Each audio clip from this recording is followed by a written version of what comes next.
ህወሓት በሴራ ፖለቲካ እጅግ በጣም የተካነ ነው። ከዛ የወረሰው ደግሞ ራዴፓ የሚባል ወይ ሰላማዊ ትግል ላይ አይገባ ወይ ለይቶለት እንደሌላው እንትን አይል እንደዚህ አይነት የሴራ ፖለቲካ ውስጥ ገብቶ የሚዋዥቃቸው ነገሮች አሉ። እኛ ግን ህዝቡ ጋር ያለው ቅሬታ መንግስት ቀለል አድርጎ ያየው መስለኛል። በተለይ ኮሎኔል አህመድ እዛ ቦታ ላይ ተቀምጦ ህዝብና መንግስትን እያለያየ ነው። የአማራና አመራር እኮ እንዳለ የሚሳደቡ እንዴ! በጣም እኮ ነውር እኮ ነው። የማንን ተልእኮ ነው እያስፈጸመ ያለው ይሄ ሰውዬ? እሱ በአደባባይ ህዝብ እየሰበሰበ ለሚናገረው ነገር ያላፈረበት እኔ እዚህ ጋር ለመናገር የሚያሳፍረኝ ነገር የለም። በቃ ይሄ ፍትህ እንፈልጋለን፣ ይሄን ሰው ወይ አንሱልን ወይ አስተካክሉልን ነው እያልን ያለነው። ስለዚህ ቋሚ የሆነ ፕሮግራም የሌለው ጉባኤ አካሄዱ የማያውቅ እንዴ! ፓርቲው ከተመሰረተ ጀምሮ እኮ ጉባኤ አካሄዱ አያውቅም። ብዙ ፓርቲዎች እኮ ተሰርዘዋል። ለምን አልተሰረዘም? 1968 ማኒፌስቶ ጀምሮ በጠላትነት ነው። ይሄ የትግራይ ህዝብ ፍላጎት አይደለም። የሰይጣኖች እና አቦይ ስብሃት እሳቤ። ኤርትራ ስትገነጠል እኮ ኢትዮጵያን ያስተዳድሩ የነበሩት ኤርትራውያን ናቸው እንጂ ኢትዮጵያውያን አልነበሩ።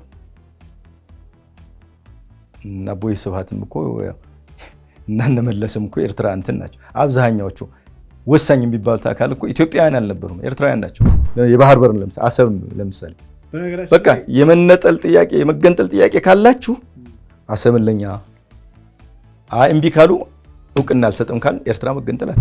የህወሓት የቀድሞ ስራ አስፈጻሚ ሲመሰረት ጀምሮ የነበሩ አንድ ሰው አግቻቸው እየነገሩኝ ነበርና ቲፒኤልኤፍ በፕሮግራሙ ኤርትራን ሀገር ማድረግ አለብን የሚል ፕሮግራም ጽፎ ነበር። ኢሳያስ የኢትዮጵያ ፕሬዝዳንትነትን ቢያገኝ ኑሮ አይገነጠሉም ነበር። ኢትዮጵያን ወደብ አልባ ያደረጉበት ዋናው ምክንያት ራያና ወልቃይትን ለማግኘት በኤርትራ በኩል ድጋፍ ለማግኘት ነው። በነበራቸው የኃይል የበላይነት ይህን ድርጊት ፈጽመው እኔ አሁን ጌታቸውም በሚከተለው ፕሮግራም በአስተሳሰቡ በአመለካከቱ በሚከተለው ርዕዮተ ዓለም ትናንትናም አልደግፈውም፣ ዛሬም ወደፊትም አልደግፈውም። ዛሬ ላይ ደርሰህ በትግርኛ ተናጋሪ አማራ አልገዛም የሚል በአፋው ስብሰባ ላይ እኮ የሚናገሩ በትግርኛ ተናጋሪ አማራስ በአማርኛ ተናጋሪ ትግራዊ አይደል እንዴ ሲገዛ የነበረው? ምን ይሄ ድብቅ ነው? ጌታቸውን ስትከተሉ የነበራችሁ ወንድሞች የራያ ሰዎች ወያኔን አምናችሁ የነጎዳችሁ ሰዎች በሙሉ ትናንት ስንነግራችሁ አልሰማችሁንም ነበር ነው።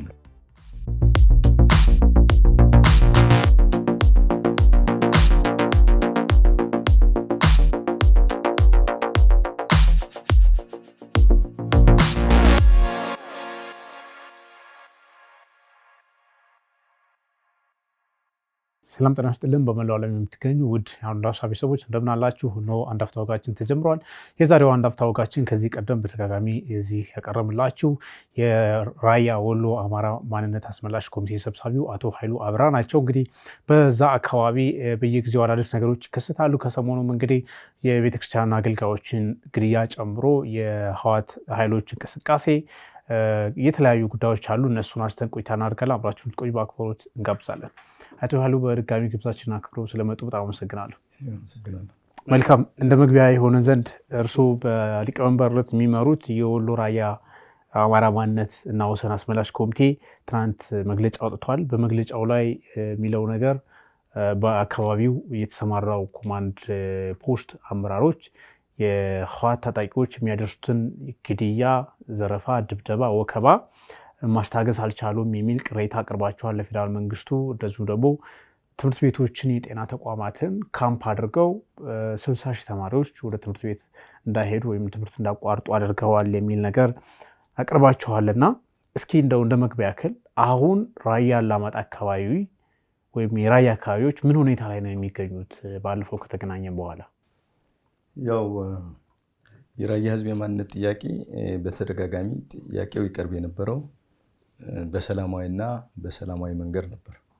ኢቭን ለትግራይ ምክር ቤትም ራሱ በሰላማዊ መንገድ ነበር የተጠየቀው። ጥያቄውን ግን በአግባቡ ከመፍታት ይልቅ አጸፋው ጥይት ነው የነበረው። ስለዚህ ይሄ ነገር ደግሞ ከጊዜ ወደ ጊዜ እየከፋና እየተጠናከረ በመምጣቱ ህዝቡ የህልውና ትግል ማድረግ ጀመረ። እነሱ በሄዱበት መንገድ አይደለም ሄደው አሁንም ቢሆን ሰላማዊ በሆነ መንገድ ጥያቄያችን በአግባቡ በሰላማዊ መንገድ ይፈታል የሚል አቋም ይዞ ጥያቄዎቹን ለፌዴሬሽን ምክር ቤት ያስገባበት ሁኔታ ነው ያለው። ይግባኝም ሁሉ ያው ጠይቆ የፌዴሬሽን ምክር ቤትም የሰጣቸው መልሶች አሉ። በመንግስትም በኩል የተቀመጠው አቅጣጫ ያው በግልጽ ሁላችንም እንደምንረዳው የወሰንና የማንነት ጥያቄ ያለባቸው ቦታዎች በሙሉ በህገ መንግስቱ መሰረት መልስ ያገኛሉ የሚል ነው የነበረው። ኦልሬዲ ህገ መንግስቱ ላይ ደግሞ በግልጽ አንቀጽ 48 በግልጽ የተቀመጠ ጥያቄ አለ። ጥያቄውን በሰላማዊ መንገድ ፒቲሽን ተፈርሞ ለሚመለከተው አካል ከቀረበ በኋላ በአመት ወይም በ2 ዓመት ጊዜ መልስ ካላገኘ ጉዳዩን ፌዴሬሽን ምክር ቤት ይመለከተዋል። ፌዴሬሽን ምክር ቤት ደግሞ ከዛ በኋላ ጥያቄውን አግባብነቱን አይቶ ይሆናል የሚለውን መልስ ይሰጣል። ስለዚህ አንደኛው ፖለቲካዊ ውሳኔ ነው ሊሆን የሚችለው። ሁለተኛው ክልሎች እርስ በርስ በመነጋገር ችግሩን እንዲፈቱት የማድረግ ሁኔታ ነው። እነዚህ ሁለቱ ነገሮች የሚሆኑም አይደሉም። ሶስተኛው ግን ለሁሉም ሰላም የሚሆነው በህዝበ ውሳኔ መፍታት ነው። እንግዲህ መጀመሪያ ጥያቄ ሲቀርብ ለትግራይ ክልል ምክር ቤት ጥያቄውን ተቀብሎ በአግባቡ ቢያስተናግድ ኑሮ ምናልባት ጥያቄውን ዳግመኛ ልናነሳ በማንችልበት ሁኔታ ወደ ትግራይ ጠቅልለው ያስቀሩት ነበር። ግን ያው ትዕቢት በጣም መጥፎ ነውና መጥፎ ስራዎችን በመስራታቸው ጭራሽ ከእጃቸው ሊወጣ የቻለበት ሁኔታ ነው እየተፈጠረ ያለው። ስለዚህ ከዚህ አንጻር የፌዴሬሽን ምክር ቤት የሚሆኑ የፌዴራል መንግስቱ ያስቀመጣቸውን አቅጣጫዎች በሰላማዊ መንገድ ችግሩ እንዲፈታ የኛም ፍላጎትም ስላለበት አሜን ብለን ተቀበል። በመሃል ግን የተፈጠረው ነገር ምንድነው? ያው ሀገሪቱ ውስጥ የተለያዩ ቀውሶች እየተፈጠሩ በመጡ ጊዜ ያው በትልቁ ዋጋ እየከፈለ እየመጣ ያለው የራያ ህዝብ ነው።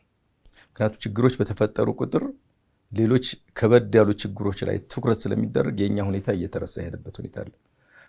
ምሳሌ መስጠት ይቻላል። ላለፉት 4 ዓመት በላይ ያለ በጀት ነው አካባቢ ያለው፣ ያለ በጀት ማለት ነው። ሁለተኛ በጀት ባለመኖር ደግሞ ማህበራዊ አገልግሎቶች የመቆራረጥ ሁኔታዎች እያጋጠሙ ነው ያሉት። መሰረተ ልማቶች እየወደሙ ነው ያሉት። በወያኔ ወረራ ወቅት በጣም ብዙ ነገሮች ወድሟል። የመልሶ ጥገና የመልሶ ማቋቋም ስራውም አልተከናወነም። ይሄ በዚህ ሁኔታ ላይ ያለ የመጨረሻውን እልባት የፌዴራል መንግስቱ ሰጣለሁ ብሎ በነሐሴ 2015 ላይ ሰነድ አዘጋጅቶ ውይይት አወያይቷል። እኛም ጋር ተነጋግሯል፣ ህዝቡንም አወያይቷል። ስለዚህ የነበረው የመጀመሪያው ሰነዱ ጭብጥ ምንድን ነበር የሚለው? አንደኛ ተፈናቃዮች ወደ አካባቢያቸው ይመለሳሉ ነው የሚለው። ሁለተኛው ጊዜያዊ የሽግግር አመራር በህዝቡ በቀጥታ ይመረጣል። ተፈናቃይ ከገባ በኋላ ጊዜያዊ የሽግግር አመራር ይመረጣል ነው የሚለው። ሶስተኛው በጀት ይለቀቃል ነው የሚለው። አራተኛው ችግሩን ያው በሰላማዊ መንገድ በህዝብ ውሳኔ ህዝቦቹ ወደ ፈለጉት ቦታ ይተዳደራሉ። ስለዚህ በህዝብ ውሳኔ የመጨረሻውን እልባት ያገኛል። ይሄ እስከ ታህሳስ 2016 የጊዜ ሰሌዳ ወጥቶለት ነው የነበረው። ነገር ግን ይሄ ሰነድ ቀርቦ ይሄን እኛም ተቀብለን ህዝቡንም አወያይተን ህዝቡም ተቀብሎት እንደውም ወደ ኋላ እንዳይመለስ መንግስትም ስጋትም ስለነበር ጥያቄ ከህዝቡም ይሄ ነገር ተግባራዊ የሚሆን አይመስልንም፣ ነገ ደግሞ ሌላ ነገር ይመጣል። ስለዚህ ምን ያክል እርግጠኛ ትሆናላችሁ ይሄ ነገር እንደሚፈጽም የሚል በብዙ ቦታዎች ላይ ኢቭን መከላከያ ያወያያቸው በነበሩ ቦታዎች ላይ በሙሉ ጥያቄዎች እንደሱ ነበር። የኛም መንግስት ኦልሬዲ በፕሮግራም እስካስቀመጠው ድረስ ይሄ ነገር ይፈጸማል የሚል አቋም ነበር የያዝነው። ግን ኮንፊርም ለማድረግ ደግሞ ያው የራያ ሀገር ሽማግሌዎች ከወሰንና ማንነት አስመላሽ ኮሚቴ ጋር በመሆን ወደ ፌዴራል መጥተዋል። ወደ ክልሎችም ሎቢ አድርገዋል። ይሄ ነገር እንዳይታጠፍ እኛ ሰላሙን እንፈልጋለን። ችግሩ በሰላማዊ መንገድ እንዲፈታ እንፈልጋለን። ይሄ ህዝብ ከፈለገ ትግራይ ነኝ ካለ መሄድ መብቱ ነው። በቃ ነፃና ገለልተኛ የሆነ ኃይል መጥቶ በነፃነት ህዝቡ የሚፈልገውን እንዲሆን ሁኔታዎችን ማመቻቸት አለባቸው በሚል በዚህ ልክ ተረዳዳን። በወያኔ በኩል ግን ተቀባይነት አላገኘም ብቻም ሳይሆን ለ2 ወር ያክል ከየካቲት እስከ ሚያዝያ 7 ግጭት በአካባቢው በእኛ አካባቢ ፈጠሩ። የመጨረሻው ሚያዝያ 7 ላይ አካባቢውን በኃይል ተቆጣጠሩ። ምክንያቱም በእኛ በኩል ያለው አቅምና በእነሱ የሚመጣጠን አልነበረም። ኦልሬዲ ከኛ አካባቢ ምንም አይነት ኃይል አልነበርም የዛው የአካባቢ ሚሊሻ ካልሆነ በስተቀር። ይህም ደግሞ የታጠቀው መሳሪያ ይታወቃል፣ አቅሙም ይታወቃል። ህዝባዊ እያደረግን ለሁለት ወር እየተከላከልን መጣን። በመጨረሻ ግን ሰራዊቱም ያልፈረሰና ከነ ሙሉ አቅሙ ስለነበር በኃይል ደፍጦ የገባበት ሁኔታ ነው የተፈጠረው። ከገባ በኋላ በጣም ብዙ ዘረፋዎች ተካሂደዋል። ህፃናቶች የ8 ዓመት ልጆች ሳይቀሩ ተደፍረዋል። ብዙ ወንጀሎች ተፈጽመዋል። ድብደባዎች ተፈጽመዋል። ሰዎች ተገድለዋል። ይህን ቅሬታ ተደጋጋሚ አቅርበናል። ምን ተስፋ አድርገን ነበር? ጥያቄውን ተመልሰን ወደ ፌዴራል ስናቀርብ በቃ አሁን በአዲስ መልክ የሰው ኃይል አደራጅቶ አካባቢውን በአዲስ ኃይል ምንድነው ሪፐብሊካን ጋርድ ወደ ቦታው ሄዶ እነሱንም ያስወጣል የሚል ተስፋ ነበር። ህዝቡ የኢትዮጵያን ባንዲራ እያውለበለበ ሲመጡ በከፍተኛ ደስታ ነበር የተቀበለው። ልዩ አቀባበል ነበር። ምክንያቱም እምነቱ ነበረው። ያ እምነት ምንድነው? ይሄን ኃይል ያስወጣል፣ ህጉን ያስተገብራል የሚል ነገር ነው። በጊዜ ሂደት ግን ነገሮች እየተበላሹ መምጣት ተጀመሩ። በጣም የሚገርመው ነገር በጣም የሚደግፈን መሬት ስሞ የተቀበለውን አካል ሁሉም አይደለም በግለሰብ ደረጃ ማንቋሸሽና ህዝብን መሰደብ ተጀመረ። በየስብሰባው ሳይቀር ታርጋና ስም መለጣጠፍ ተጀመረ። ይሄ ምንድነው ኦብጀክቲቭ?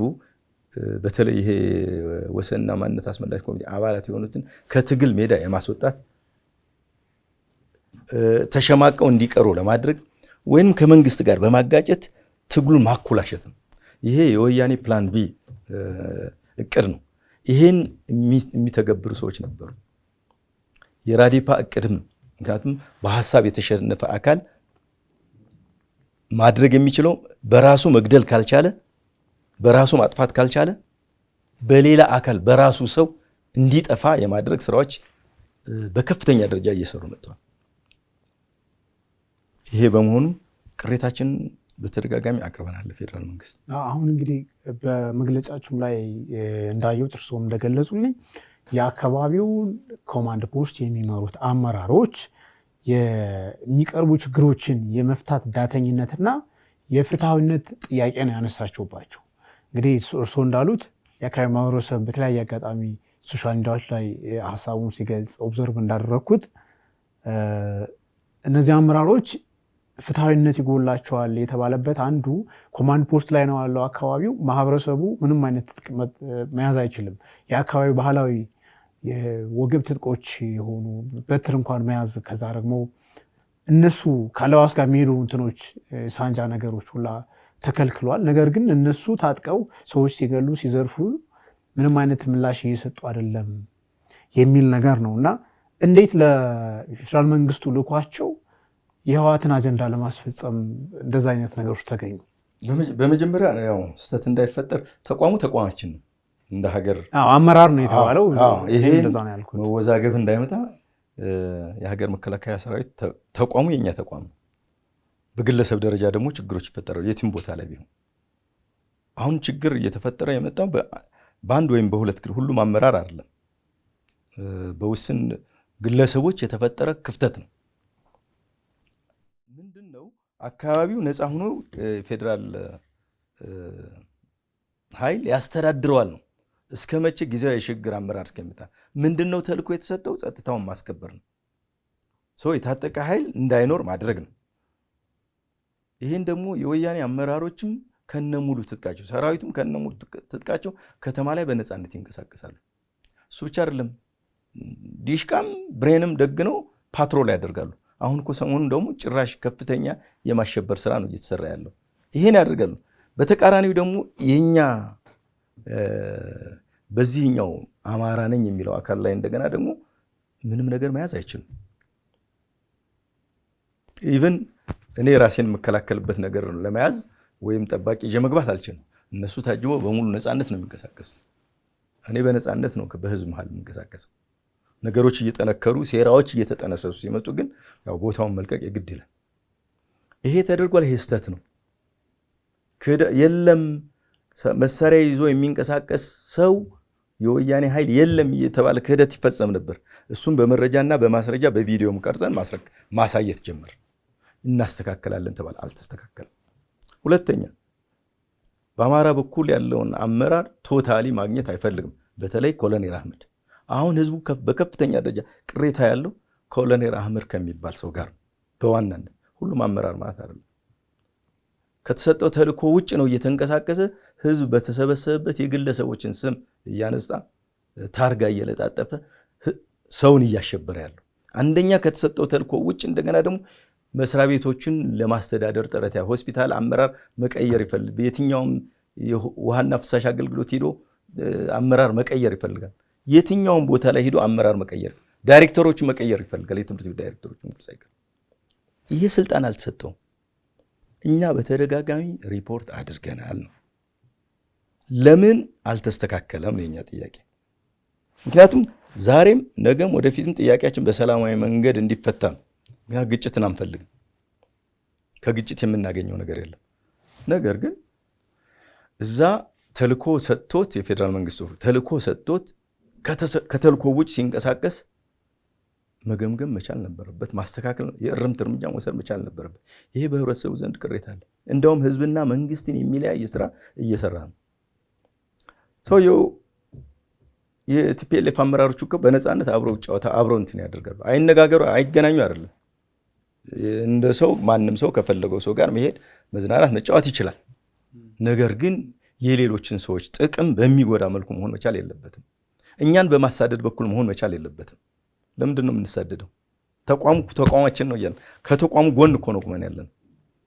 ለምንድን ነው በየስብሰባው የአመራሮችን ስም በግልጽ እኮ ነው በቃ በአማራ በኩል የመጣውን አመራር በሙሉ እየፈረጅክ የፍረጃ ፖለቲካ የት ሊያደርስ ነው? በግልጽ ቋንቋ ዛሬም ነገ የምንነግረው እኛ የማንኛውም እንትን አይደለም።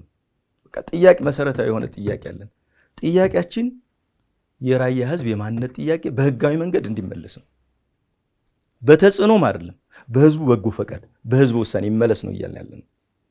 ከዛ ውጭ የፖለቲካ የስልጣን ፍላጎት እድሜያችንም አይፈቅድም ለዛ ደረጃ። ይሄ ጥያቄ ከተመለሰ ነገ ወደ ግል ስራችን እንሄዳለን። ምክንያቱም ጥያቄው ካልተመለሰ የህልውና ጉዳይ ስለሚሆን ቤታችን ላይ በሰላም መኖር ስለማንችል እያንዳንዱ የራያ ወጣት የህልውና ጥያቄ ስላለበት ነው ይህን ጉዳይ እያመመው እየተጨቆነም እየተገፋም ኖ በዚህ መልኩ ነው የሚሄድም ያለን። ስለዚህ ጥቂት ግለሰቦች በሚያጠፉት ሁሉን መፈረጅ ሁኔታ መኖር መቻል የለበትም። አንዱ ምክንያት እሱ ነው። ሁለተኛው ምክንያት የመማር መብታችን እኮ የልጆቻችን የመማር መብት እኮ ተገፏል። እንዴ ሌላው እንዲማር ይሄኛው እንዳይማር የሚከለክል ህግ ከየት ነው የመጣው? ትምህርት ሚኒስቴር ድረስ በጽሁፍ ደብዳቤ ሁሉ አስገብተናል። ለምንድን ነው የራያ ህፃናት የመማር እድላቸው የሚነፈግ? እየተገፋን እኮ ነው ያለን። እነዚህ ህፃናት የመማር መብታቸው ሊጠበቅ ይገባል። አሁን 7 ወር ሆነ ከትምህርት ገበታ ውጭ።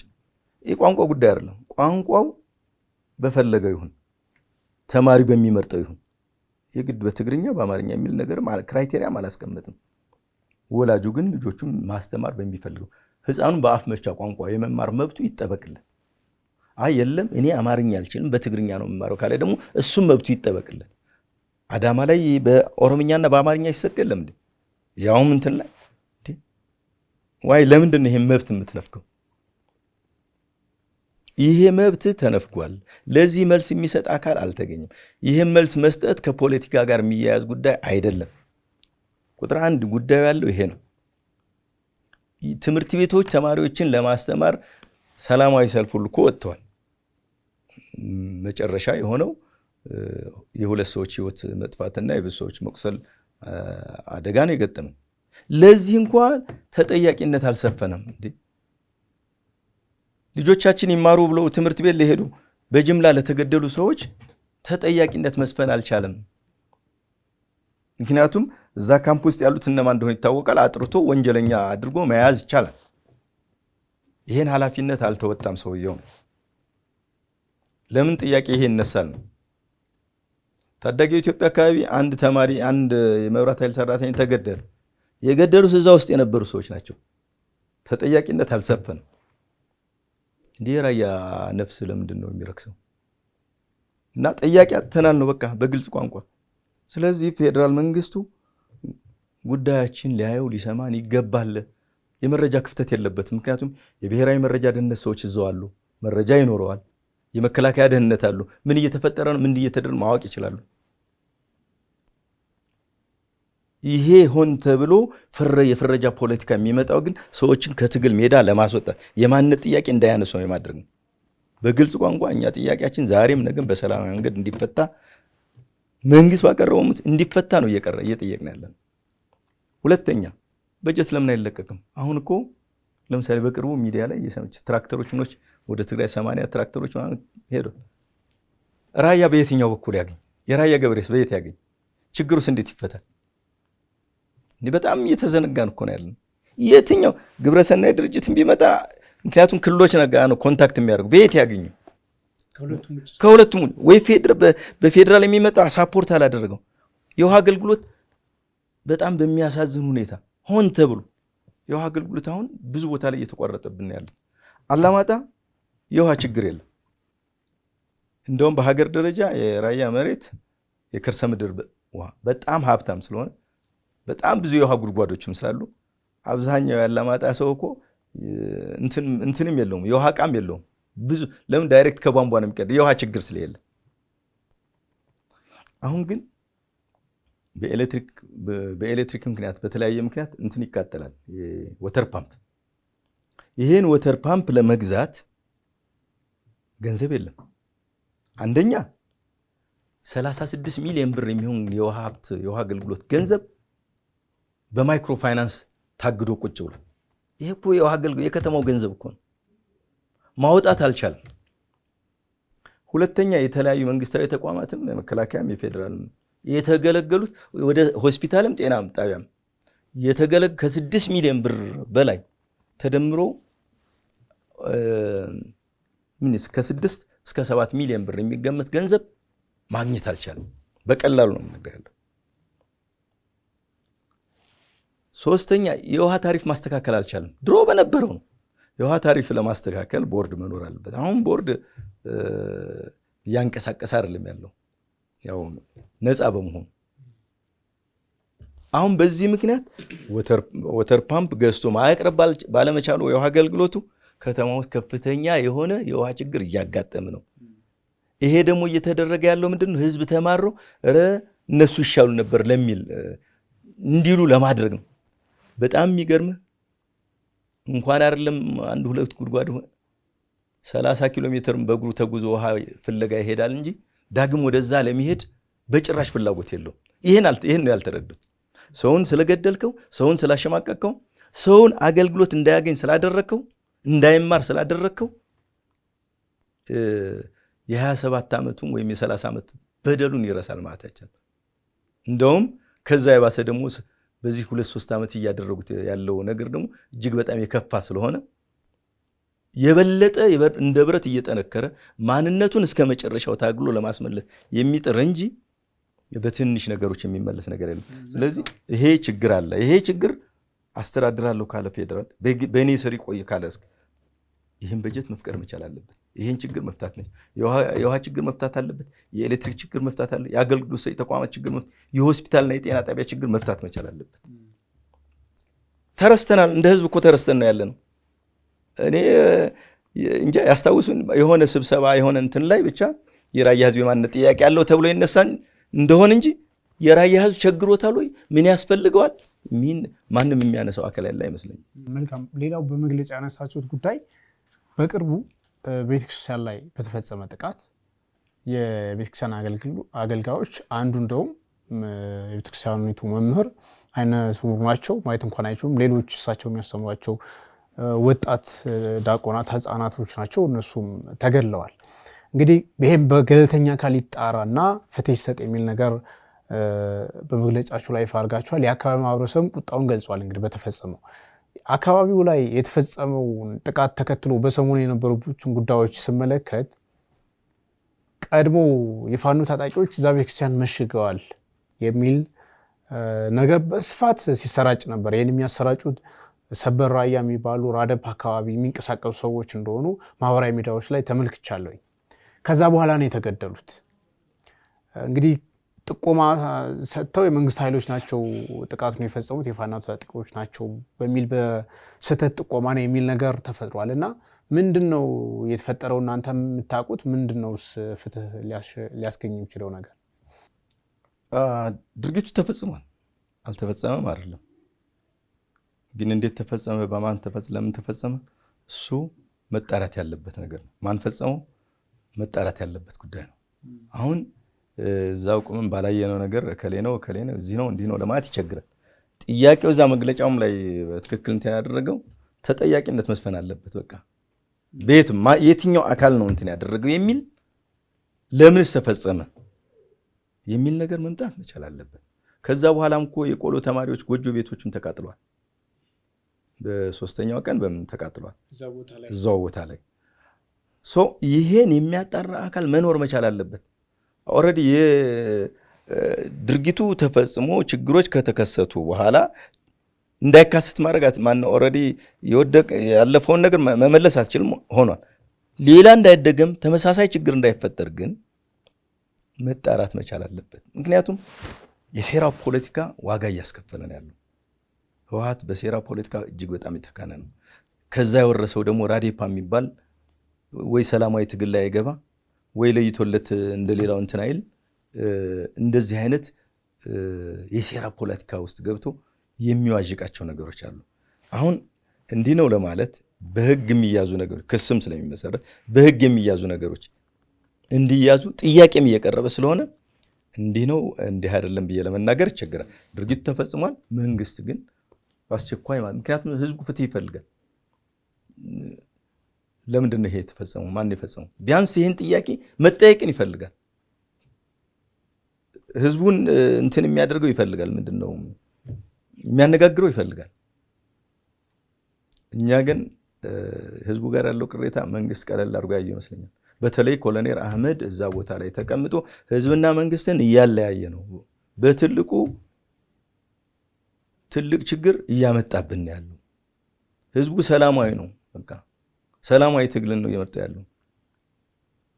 ከተጠያቂነት ለማምለጥ የተለያየ ስምና ታርጋ መለጠፍ ግን ተገቢ አይደለም። ምክንያቱም መሬት ላይ የሚታይ እውነት ስለሚኖር መንግስት የመረጃና ደህንነት ባለሙያዎች አሉ።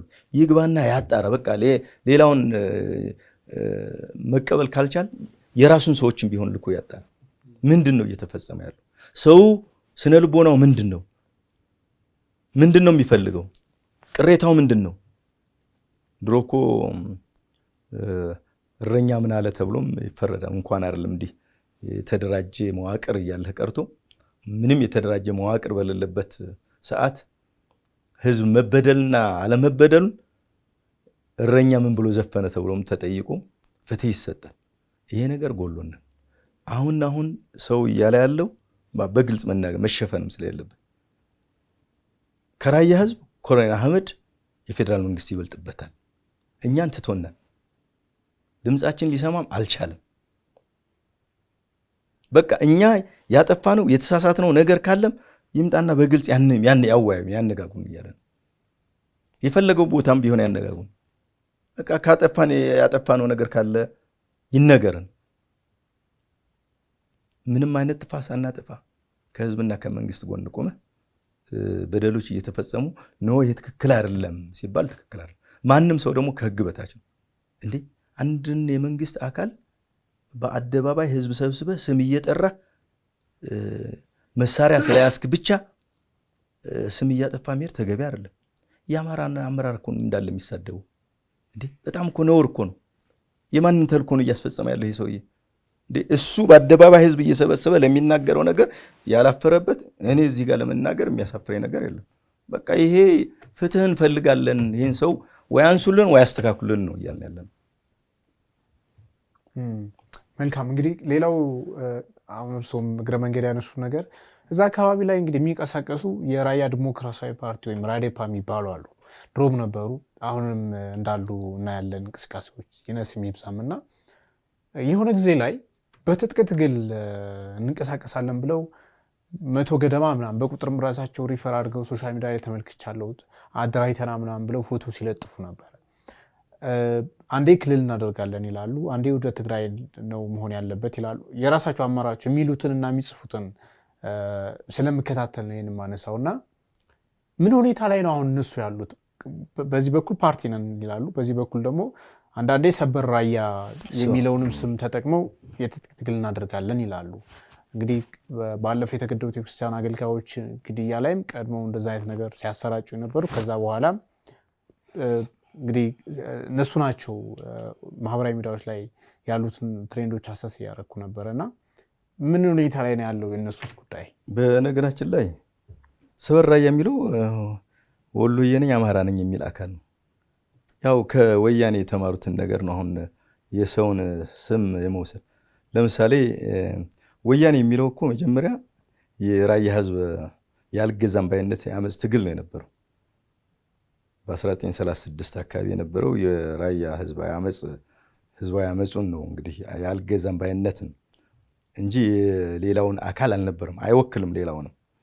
ህወሓት ወደ ራያ ቀጠና ሲገባ ታሃት ነበር ይባል የነበረው።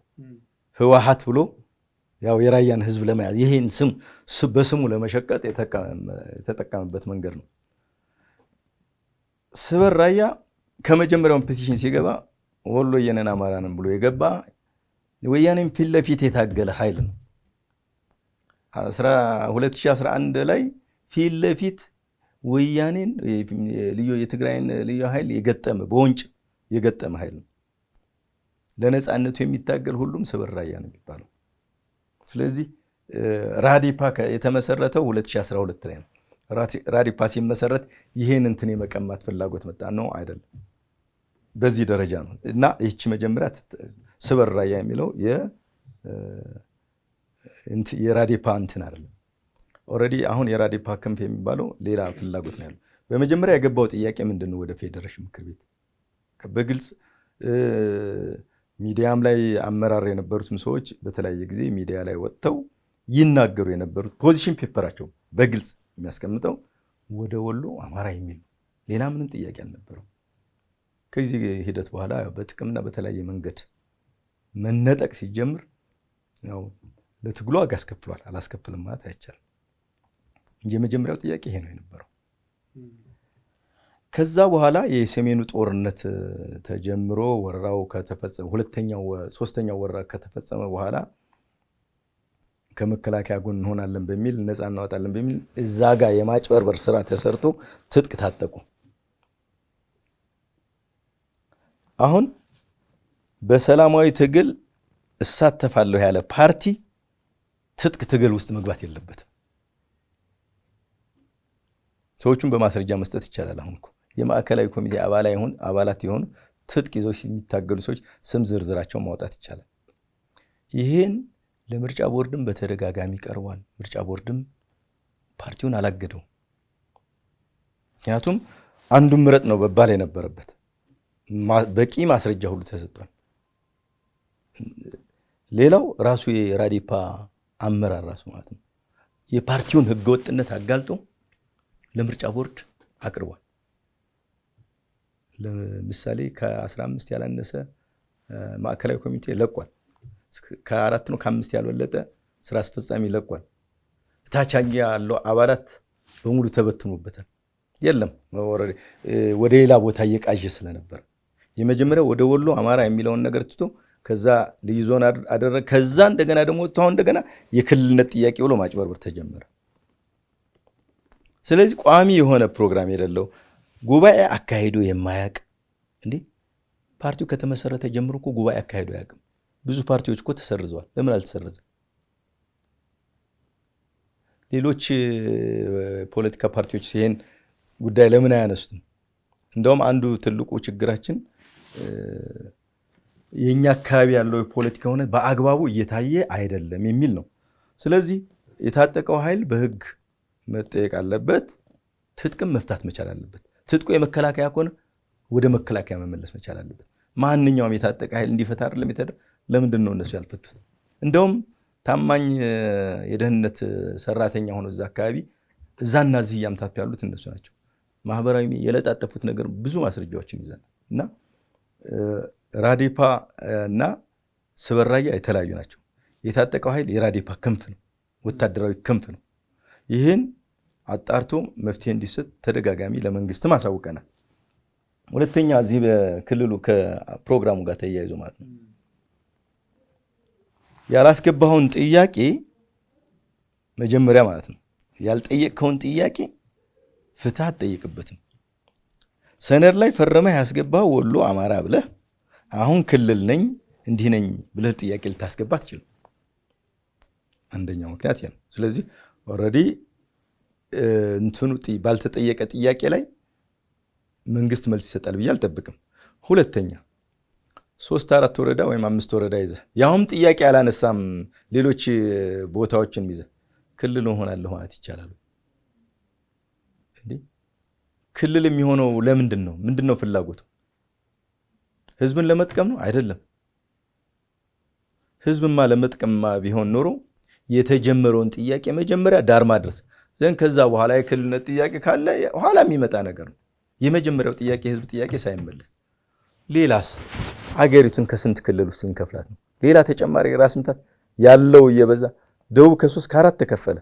ምንድነው የተጠቀመ? በጀቱን እንኳን ደሞዝ እንኳን የማይችልበት ሁኔታ ነው ያለው። ሲጀምር የክልልነት ጥያቄ ሲጠየቅ ለጥያቄዎች መነሻ የሆኑ ነገሮች መኖር መቻል አለባቸው። ኢኮኖሚህን ራሱ ማየት መቻል አለበት። የህዝብን ፍላጎት ማየት መቻል አለበት። ቋንቋውንም ሌላውንም ማየት መቻል አለበት። ሌላ ጊዜ ደግሞ ብሔረሰብ ነው ይላል። ብሔረሰብ ከሆንክ ደግሞ እንዴት ብለን 80 ብሔረሰብ ነው ያለው ኢትዮጵያ ውስጥ ራያ ብሔረሰብ ብሎ እንት ይመጣ እንዴ? እንደዛ ካልክ ደግሞ 80 ብሔረሰብ ነው ያለው። 80 ክልል ሊፈጠር ነው ማለት ነው። እና ወጥ የሆነ የትግል አቅጣጫ የለውም። ስለዚህ እኛ አሁን ይህን ችግር ለመቅረፍ ኑና በጠረጴዛ ዙሪያ እንወያይ ብለን 2014 ላይ 6 ጊዜ አዲስ አበባ ላይ ሙከራ ተደርጓል። በሐሳብ እየተሸነፈ አሁን በ20 የማይሞላ ሰው ነው አካባቢውን እያመሰ ያለው። እና ይሄ ነው። ሌላው የራያ ሀገር ሽማግሌዎች ችግሩን ለመፍታት ላለፉት 2 ወራት በጣም ጥረት አድርገው ብዙዎቹን ወደ ሰላማዊ መንገድ አምጥተዋል። የቀሩትን ደግሞ ያው ከአቅም በላይ ሆኑባቸውና እንደውም የሀገር ሽማግሌዎችን የማዋረድ በማህበራዊ ሚዲያ የምትብ ሁኔታ ሲመጣ ወደ 200 የሚሆን የሀገር ሽማግሌ ያው ይሄን የራዴፓ ክንፍ የሆነውን ኃይል አውግዟል። ስለዚህ በየትኛውም ሁኔታ ቢሞትባቸውም ቢገሉም ከነሱ አንቆም፣ የትኛውን ማህበራዊ አገልግሎት አንሰጥም ብሎ ተፈራርሞ እንደውም ፊርማውን ለሰላም ሚኒስቴር አስገብተዋል። ጸረ ሰላም መሆናቸውን ገልጸው ማለት ነው አሳውቋል። ለኛም ለወሎ ራያም አስገብተዋል። ምክንያቱም የወሎ ራያ አማራ ማንነት ወሰን አስመላሽ ኮሚቴን ከዚህኛው ጋር በሰላም ወደ ሰላም ለማምጣት ጥረት አደረጉ። በእኛ በኩል ሁሉንም ነገር አሟላን። ሙሉ በሙሉ ፈቃደኛ በተጠየቀው መሰረት ገባን። ሐሳብ ስላልነበራቸው ግን በዚህኛው በኩል ያለው ወደ ስድብ ነው፣ አባቶችን ወደ መስደብ ነበር የመጡት። ዘን መጨረሻ ላይ ያው አውግዘው የኛንም ሰነድ ተቀብለው አሁን አላማጣ ላይ የራዴፓ አለ ብዬ ለመናገር አልደፍርም። 5-6 ሰው ወይም 10 ሰው አጀንዳ ማድረግ አልወስደውም። ወንጀል ከፈጸመም ግን አንድም ሰው ቢሆን በሕግ መጠየቅ መቻል አለበት ነው። መልካም። አሁን እናንተ የምታነሱትን የወሎ ራያ አማራነት ጥያቄ ካውንተር የሚያደርግ ነገር ይዘው እየመጡ ነው። ከሰሞኑ ወደዛ አካባቢ አልውሃ ምላሽ ነው የትግራይ መሬት። አልውሃ ማለት የራያ ቆቦ ጨምሮ እንደማለት ነው። በእናንተ ብቻ በኩል አይደለም፣ በዚህ በጎንደርም በዛ በጋሸና አካባቢ እንግዲህ ሰፋ ያለ ነገር ነው። አስመላሽ ኮሚቴ የሚል ነገርም ካርታም ሰርተው ምናምን አይቻለው ሰርኩሌት ሲያደርግ በሚዲያም አጀንዳ ሆኗል። እዚህም እኛ ጋር አንድ ሰው መጥቶ እንደዛ አይነት ነገር ሲያወራ ተመልክተናል። እና ይሄን ነገር እንዴት ነው የምትመለከቱት እናንተ ወደ አማራ ራያ ያሉ አካባቢዎችን ለመውሰድ እየታገላችሁ ነው፣ እነሱ ደግሞ እስከ ቆቦ ድረስ ወደ ትግራይ እንጠቀልላለን እያሉ ጥያቄው የጠየቁት እስከ አልውሃ ብቻ አይደለም፣ ጋሸና የኛ ነው የሚል ጥያቄ እኮ ነው። ጋሸና ማለት መቄት የድሮ መቄት ወረዳ እሱ በወልቃይትም እስከ ጎንደር ጫፍ ነው ደግሞ ጎንደር ጫፍ ላይ የሚል ነገርም ሰምቻለሁ። አስቄ ነገር ነው ወይ በታሪኩ መከራከር ወይ እንደገና ደግሞ በህገ መንግስቱ ዙሪያ ላይ ተቀብሎ በዛ ዙሪያ ላይ ዘላቂ መፍትሄ እንዲመጣ ማድረግ። ወደ ታሪክ ይመጡና እንደገና መልሶ በቃ ያለፈው አልፎ አሁን እዚህ ጋር አይደለም እንትን የምንለው በሆነ የታሪክ አጋጣሚ ህገ መንግስት ጸድቋል። በዛ ህገ መንግስት መሰረት ችግሩ በሰላማዊ መንገድ ይፈታ የሚል በመጨረሻ ላይ ኮንክሉድ ያደረገው ነገር አለ። እኔም ወስድለት እሱን ነው። መጨረሻ በሰላም በቀረበው ህገ መንግስት መሰረት በሰላም ይቋጭ የሚለውን ነገር የሚያስማማ ነው። ወደ ታሪክ ከመጣ እንዴ አክሱም የሚለው ማን ነው? አክሱም ትግርኛ ቃል ነው። ወደዛ ከመጣ ብዙ የሚያነጋግሩ ነገሮች አሉ። ተንቤንም እኮ አገው ነኝ ነው የሚለው እንዴ 70 እንደርታዎች እኔ እንደርታ ነኝ ትግራዋይ አይደለሁም እያነሱ ራስ እነሱ ባሉበት ካሁን በፊት እዚህ ሚዲያም ላይ የቀረበው ሰው ባለበት በግድ ትግራዋይ ልታርጉኝ ነው እንዲህ ብሎ ሞግቷቸዋል። እንትኑ ነው ፍላጎት አይገደብም። እስከ ሞያሌ ድረስም የኛ ነው ማለት ይቻላል። ምንም እንትን የለውም፣ የሚያጣላ አይደለም። ወደ ታሪካዊ ዳራ ከተመጣ ግን መቼ ነው እንትን የተደረገው? ራያ ቆቦ ወደዛ ሄዶ የነበረው ካልክ 1941 እስከ 48 ነው። ከ1941 እስከ 48 በትግራይ ስር ነበር። ምን አይነት የመንግስት ስርዓት ነው የነበረው? አሃዳዊ ነው የነበረው።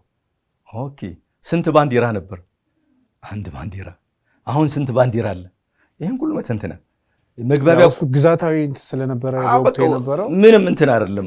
ወደ ማዕከላዊ መንግስቱ የሆነን አውራጃ ወደዚህ ወደ ወሎም ወይም ወደ ትግራይ ወደ በጌምድር ሊያደርግ ይችላል። ለምሳሌ አሁን ራያን ስትወስድ በ1964 አፄ ዮሐንስ ወደ ስልጣን ከመምጣታቸው በ1864 ወደ ስልጣን ከመምጣታቸው በፊት እኮ ራያ ራሱን ችሎ ይተዳደር ነበር። ራሱን ማለት ምክንያቱም ከዘመነ መሳፍንት በኋላ የመጣው ታሪክ አለ። እንግዲህ ራሱን ችሎ 1860 ወደ ስልጣን ከመጡ በኋላ ግን አፄ ዮሐንስ ቀጥታ ወዴት ነው የሄዱት? ወደ ራያ ነው የሄዱት። ያን አካባቢ ለማስከበር ማለት ነው። ህዝቡም ቢያለ አልተቀበለም። እንጎያ አካባቢ ከ3000 በላይ ህዝብ ተጨፍጭፏል። ይህን የትግራይ ምሁራን ደፍረው ለምን አይናገሩ? ታሪክ ላይ ቁጭ ብሏል። ከዛን ጊዜ ጀምሮ አልቀበልም ነው። ኢቭን ዞብልን ጭምር ይዘው ሲያስተዳድሩ ህዝቡ አልተቀበለም።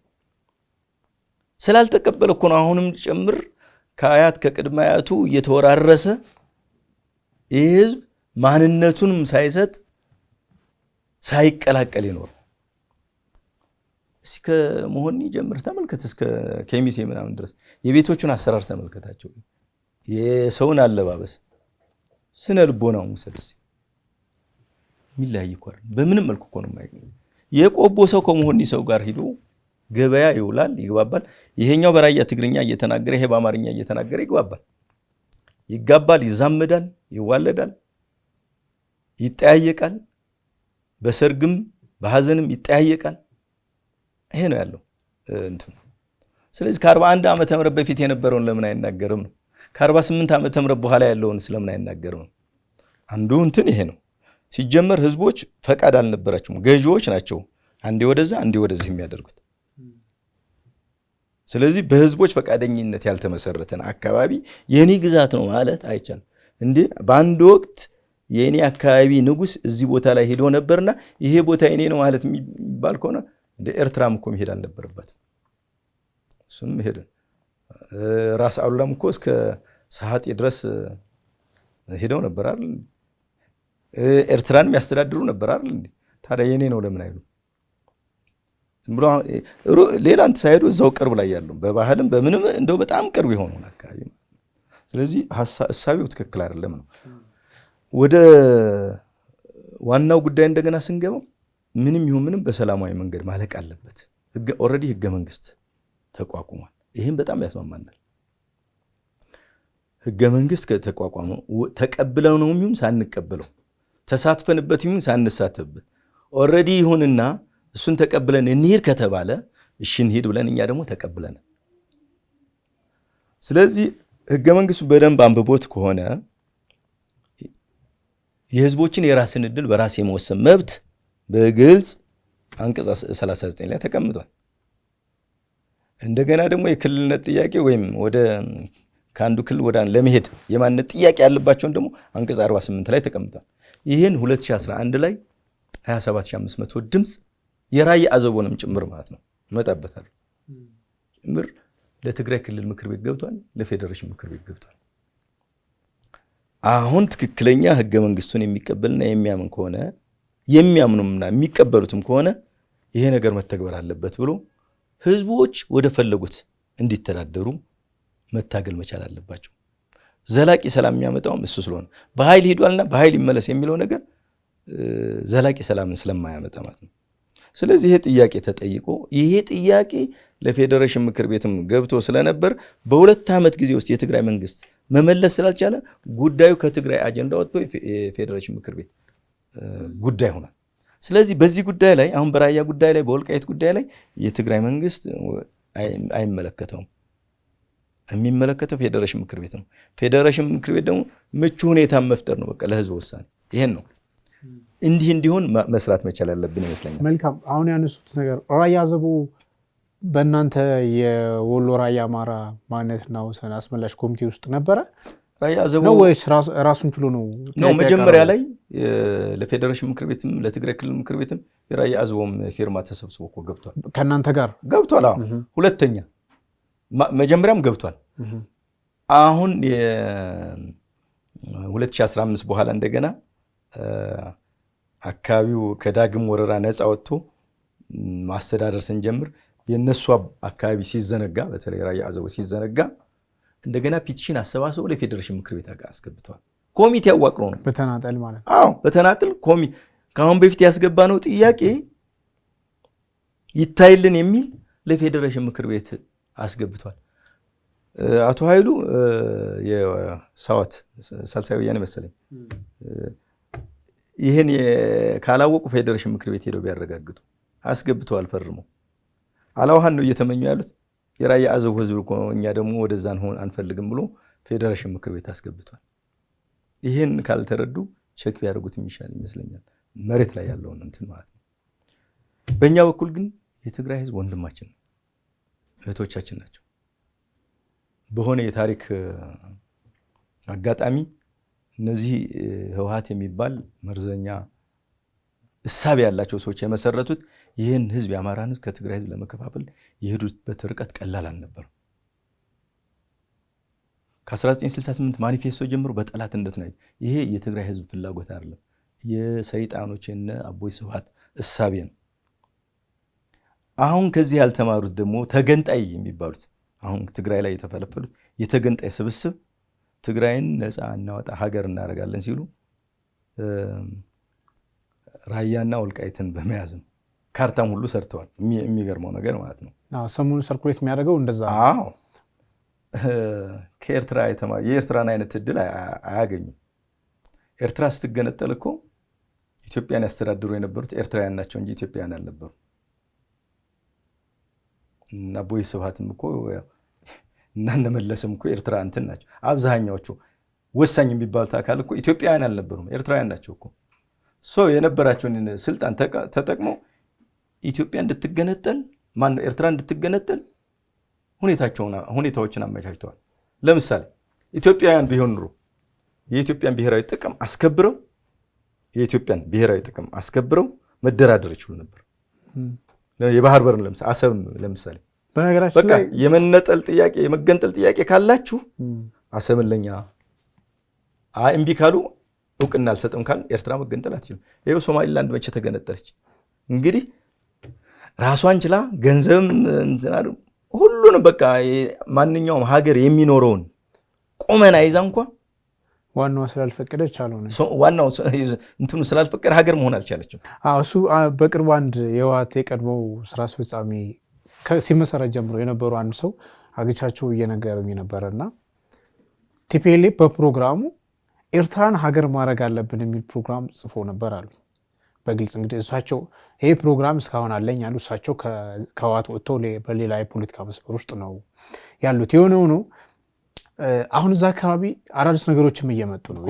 እዛው ላይ ለምን ማጠናከሪያ የሚሆን አቦይ ስብሃት የሰጡትን ኢንተርቪው አልሰማህም?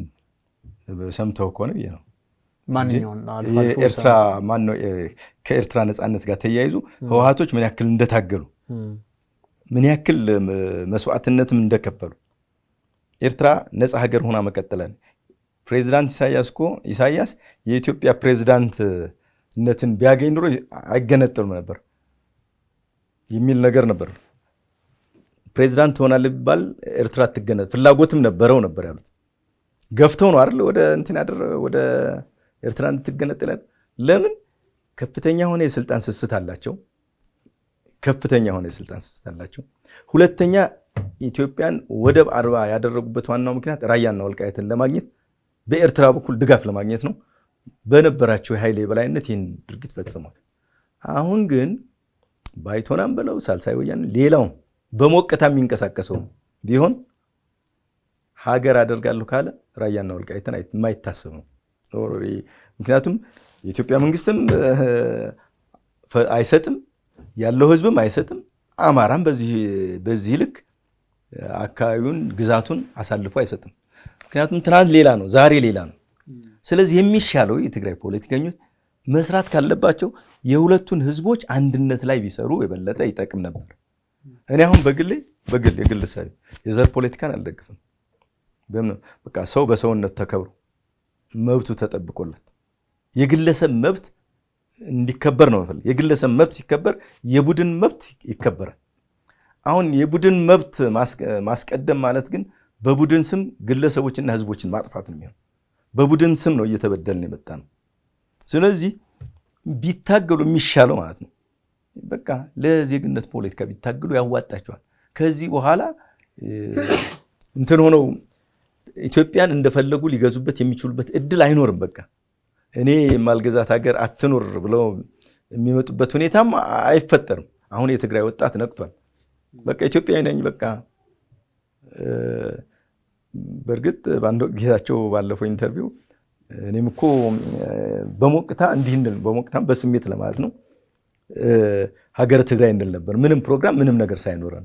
እነዚህኞቹ ግን ፕሮግራም ነበራቸው። የጌታቸው እውነቱን ነው፣ በስሜት ነው። ለምን ሞር ኢትዮጵያዊነት እንደሚያቀነቀን እና ፍላጎቱም ኢትዮጵያዊ እንደሆነ ያው በሁኔታዎች ተገዶ ሊል እንደሚችል እንጠብቃለን። ከዚህ ጋር በተገናኘ እንደውም ጌታቸው ከህወሓት ጋር እንግዲህ በገቡበት የፖለቲካ መስመር ልዩነት እንግዲህ በዛ ልክ እንደሆነ ነው አሁን ከነሱ አገላለጽ የምንረዳው። ባንዳ እየተባሉ ነው። እሳቸው ብቻ አይደሉም። የኮሚኒኬሽን ቢሮ ኃላፊያቸው ረዳኢ ሀለፉም የራያ አካባቢ ተወላጅ ናቸው። አጠቃላይ ራያ አካባቢ የተወለዱት ባንዳ እናንተ እንደውም ትግራይን አትመሩም፣ ትግራይን አይደላችሁ ምናምን የሚል ነገር እየቀረበባቸው ነውና በዚህ ምክንያት በቅርቡ መሆኔ ላይ የተፈጠረው ነገርም ከዚሁ ጋር የተገናኘ እንደሆነ ግጭት በጌታቸው ደጋፊና በነደብረጽዮን የሚል ነገር ነው የሰማነውና ባንዳ የተባሉት ጌታቸው ረዳና እሳቸው ጋር ያሉት አይ እንደዚህ ካላችሁንማ እኛ ወደ ቀድሞ ወደ ነበረበት ወደ ራያ ወሎ አማራ እንሄዳለን የሚል እንቅስቃሴዎች እንዳሉ እየሰማን ነውና ይሄ እንዴት ነው ያለው ሁኔታ? ትግራይ ያለው የፖለቲካ ትኩሳት እናንተ አካባቢ ላይ የፈጠረው ነገር አለ? በነገራችን ላይ ባንዳ የሚባለው ስያሜ ጦርነትን አልፈልግም ያለ ባንዳ ነው የሚሆነው የሚባለው አካባቢያዊ ነገር ስለሰጧቸው ነው። ወደዛም ልመጣ ነው እንትኑ ምክንያቱም ጦርነቱን እየጠላ ያለውን አካል የራያን ብቻም አይደለም እንዳንሸርፈው ቢሆን የትግራይ የመሀል ትግራይም ቢሆን ማለት ነው ጦርነቱን የሚያወግዘውን በሙሉ ባንዳ ነው እየተባለ ስያሜ እየተሰጠ ያለው። ነገር ግን ወደ እኛው ጉዳይ ስንገባ ወደ ራያው ጉዳይ ስንገባ እኔ አሁን ጌታቸውም በሚከተለው ፕሮግራም በአስተሳሰቡ በአመለካከቱ በሚከተለው ርዕዮተ ዓለም ትናንትናም አልደግፈውም፣ ዛሬም ወደፊትም አልደግፈውም። በጭራሽ በተቃራኒ ጎራ ነው የምንቀመጠው ማለት ነው በሀሳብ ደረጃ ነው። ነገር ግን ጌታቸው ለህወሓት ጥሩ ባሪያ ሆኖ አገልግሏቸዋል። ምናልባት ጌታቸው እነሱ ጋር ባይኖር ኖሮ አሁን የደረሱበት ደረጃም ላይ ላይደርሱም ይችሉ ነበር። ኢንተርናሽናል ኮሚኒኬሽን በጣም የተጫወተላቸውና ከብዙ ማዕትም ያወጣቸው በአንድ ጀንበር ራያ በመሆኑ ብቻ ባንዳ ብለውታል። እሱ ብቻ አይደለም፣ ጠቅላላ በሱ ምክንያት ማህበረሰቡን በጅምላ የመሰደብ ጠርጣራው የሚባል እኮ በጅምላ እኮ ሰድቦታል። ይሄ ደደቢት ሚዲያ ላይ ያለ አንድ ያልተማረ ተምሮ ያልተማረ ጠቅላላ ህዝብን እኮ ነው ህዝብን በሬ ብሎ የመሳደብ ጌታቸውን ለማግኘት ጠቅላላ ህዝብን እንዲህ አይነት ሆዳቸው ጋር የነበረውን ነገር ሲጋጩ ህዝቡን እንዴት ይመለከቱት እንደነበር ስለዚህ ጌታቸው በአመለካከቱ በሚከተለው እንትን እቃወሟል። ነገር ግን በማንነቱ ላይ ምክንያቱም ማንነቱ ስለሚያጋራን ራያም ወሎዬም ስለሆነ ስለሚያጋራን በማንነቱ ላይ የተነጣጠረውን ነገር ላይ ግን አጥብቄ ነው የማወግዘው። የሚችለውን ነገር በግልም ቢሆን የሚችለውን ነገር ሁሉ አደርጋለሁ ስል በቃ በሐሳብም ይሁን በየትኛው ሞግት ሲፈልጉ ጌታቸው በሚከተለው ርዕዮተ ዓለም ይሁን በሌላ እንደፈለጉ በማንነት ዙሪያ ላይ ግን ጠቅላላ የራያን ህዝብ የወሎን ህዝብ አማራን የመስደብ አባዚ ውስጥ ከተጠናወቱ በዝምታ የሚታለፍ አይደለም። ይሄ ከመደንቆር የመጣ ነው። ምክንያቱም ትናንት ነፃ ያወጣህን ወይም ትናንት ብዙ ነገር ስትለት የነበረውን ሰው ዛሬ ላይ ደርሰህ በትግርኛ ተናጋሪ አማራ አልገዛም የሚል በአፋውት ስብሰባ ላይ እኮ የሚናገሩ በትግርኛ ተናጋሪ አማራስ በአማርኛ ተናጋሪ ትግራዊ አይደል እንዴ ሲገዛ የነበረው? ምን ይሄ ድብቅ ነው እንዴ? ሄደን ቢአዴኑ ስንት የማዕከላዊ ኮሚቴ ስንት ሰው ነው የነበረው? አድራጊ ፈጣሪ የነበሩ ሰዎች አልነበሩም እንዴ? ነገሩን በልኩ ነው ማየት። ዞሮ ዞሮ አሁን ጌታቸውን ስትከተሉ የነበራችሁ ወንድሞች የራያ ሰዎች ወያኔን አምናችሁ የነጎዳችሁ ሰዎች በሙሉ ትናንት ስንነግራችሁ አልሰማችሁንም ነበር ነው። ስለዚህ ለጌታቸው ያልሆነች ቲፒኤልኤፍ ለእናንተ አትሆንምና ኑ ከኛ ከወንድሞቻችሁ ጋር ጎን ሆናችሁ የራያን ህዝብ እየወረደበት ካለው ጥፋት እናድነው። አካባቢውን የሁከትና የጠብ ቀጠና እንዳይሆን የግጭት ቀጠና እንዳይሆን በሰላም ከኛ ከወንድሞቻችሁ ጋር ተነጋገሩና ችግሩን በሰላማዊ መንገድ እንፍታ። እኛ ምንለው የራያ ህዝብ የሚፈልገውን እንዲሆን በግድኛ እኔ ያልኩት ይሁን የሚል ነገር አባዜም የለንም።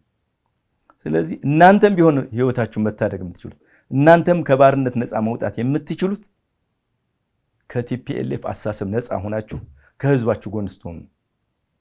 ለዚህ ሁኔታዎች በጣም ምቹ ናቸው። እኔ በግሌ ከየትኛው ትናንት ቲፒኤልኤፍ ጋር የነበረ በአስተሳሰብ ነግዶ የነበረ በአንድም ይሁን በሌላ ነግዶ የነበረ ሰው ዛሬ የለም ተሳስተናል የእናንተ ነበር ትክክል ብሎ የሚመጣ አካል ካለ አቅፈን እንቀበላለን።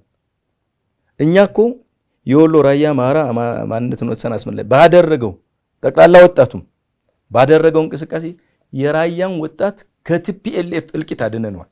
ይሄ ትልቅ ስራ ነው። የራያ አዘቦ የመሆን የወጅራት ይሄን እድል እኮ አላገኙም። የማይጨው ይሄን እድል አላገኙም እኮ። በዚህ ደረጃ በዛ ቦታ ያላችሁ ወጣቶች ተንቀሳቅሳችሁ ማንነታችሁን እየጨፈለቀ ያለውን ኃይል በመታገል የትግላችን አጋር ልትሆኑ እንጋብዛለን። አመሰግናለሁ አቶ ኃይሉ። ምናልባት በመጨረሻ አንድ ጥያቄ ባጭሩ እንድመልሱልኝ። አሁን እንግዲህ እና እርስዎ እንዳሉኝ እኔም የተወሰኑ እንደዛ አይነት ፍረጃዎችን ተመልክቻለሁ። እዛ አካባቢ ስለተማርኩ ትንሽ ቋንቋ እችላለሁኝ እና ነጌታቸውን አሁን አይ እናንተ እንደውም ትግራይ አይደላችሁም ምንድነው ዋና ትግራይ እና ምንድነው ቅርንጫፍ ትግራይ ምናምን ወይም ደግሞ አይነት ነገር ይሄ ነው ምንድነው ድቃ ላይ ማለት አይነት ነገር እንደዛ ሁሉ አይነት ነገሮች አይቸባቸዋለሁኝና በዚህ አዝማሚያ ውስጥ እንግዲህ ቲፒኤልኤፍ ውስጥ ከነበሩ እዛ አካባቢ ሰዎች ዛድጋ ብርሃን ናቸው። ዛድጋ ብርሃ ከህወሓት ተነጥለው አይ እኔ የወሎ ራያ ማንነትን ለማስመለስ ታገላለሁ ብሎ በይፋ ነገረውን እንግዲህ ምናልባት አማራነትን ተቀብለው እንደሆነ ነው የነገሩን የነበሩት። አሁን በነጌታቸው ካምፕ የነበሩ ወደዛ የመንጣት እድል ይኖራቸዋል? ለምን አይኖርም? እድሉ ሰፊ ነው። አሁን የደረጃ እየወጣላቸው የትግራዊነት ደረጃ እኮ እየወጣላቸው ናቸው። አቶ ረዳይ ሲናገሩ አልሰማህም? ሰምቻለሁ፣ በጣም ሰምቻለሁ። በግልጽ ነው ደረጃ ፊት ለፊት ነው ሲናገሩ። ደረጃ የሚወጣልህ ከሆነ ለምንድን ነው እዛ የምትቆየው ነው የኔ ጥያቄ። ደረጃ እየወጣላችሁ በማንነታችሁ ተሸማቃችሁ ያለማንነታችሁ ተወሽቃችሁ ዋጋ ለምንድን ነው የምትከፍሉት? አፍተር ቋንቋ እኮ መግባቢያ ነው። የቆቦ ህዝብና የመሆኒ ህዝብ እኮ በደንብ ተግባብቶ ይኖራል። በራያ ትግርኛና በአማርኛ እየተነጋገረ ይገበያያል፣ ይጋባል፣ ይዋለዳል፣ ገበያም ይሄዳል፣ በልቅሶም በሐዘንም ይገናኛል። ምንም የጎደለበት ነገር የለም። ስለዚህ እኔ ሂሳቡን መስራት ያለባቸው ይመስለኛል። ከዚህ በኋላ እዛ ቢቀጥሉ የሚገጥማቸው ዕጣ ፋንታ ምን እንደሆነ ማስላት ያለባቸው ይመስለኛል። አሁን ፓወሩ እያላቸውና ወንበሩ ላይ ያሉ እንዲህ አይነት ጥቃት ከደረሰባቸው ነገ ወንበሩን ሲለቁት ምን ነገር ሊደርስባቸው እንደሚችል ካልተገነዘቡ እኔ ችግሩ የራሳቸው ነው ሊሆን ይችላል። ወንበሩ አውርደዋቸዋል። ከዚህ በኋላ የሚቀጥለው ሌላ ነገር ነው። ስለዚህ ህይወታቸውን ቢታደጉ ይሻላል። በጣም አመሰግናለሁ አቶ ኃይሉ ለሰጡ ጊዜ። ውድ ቤተሰቦቻችን የዛሬው አንድ አፍታ ወጋችን እዚህ ላይ ተቋጭቷል። ስለተከታተላችሁ እናመሰግናለን። በቀጣይ በሌላ ዝግጅትና በሌላ እንግዳ እስከምንገናኝ ጤና ይስጥልን።